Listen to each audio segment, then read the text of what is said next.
अस्सलाम वालेकुम व्यूअर्स, क्या हाल चाल है? ठीक ठाक हैं? उम्मीद करता हूँ आप सब लोग ठीक होंगे। आज आपको मैं विज़िट कराऊँगा अपने घर का। हमारे घर का ये फर्स्ट फ्लोर है जी। फर्स्ट फ्लोर में सबसे पहले है ये ड्राइंग रूम।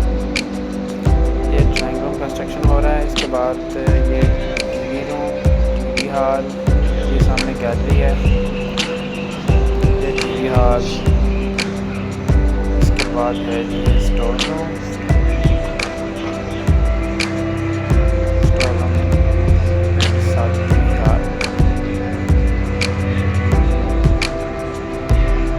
बाद है जी first bedroom.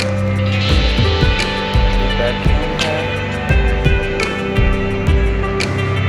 Bedroom gallery, gallery के साथ में ये दूसरा बेडरूम। उसके बाद ये ओपन एरिया है, बैकयार्ड, हवा के लिए, कूलिंग के लिए। साथ उसके ओपन वॉशरूम है ड्रेसिंग। उसके बाद नेक्स्ट स्टेप है ये शटरिंग की हुई है, शटरिंग छत के लिए। शटरिंग के बाद इसके ऊपर कंक्रीट वगैरह डाल के छत डाली जाएगी। सबसे पहले ये शटरिंग की जाती है इस तरह। देखिए ये शटरिंग की हुई है।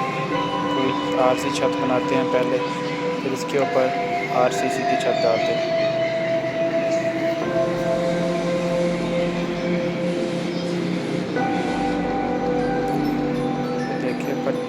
लकड़ी की मदद से मैं कंप्लीट छत बना दी जाती है।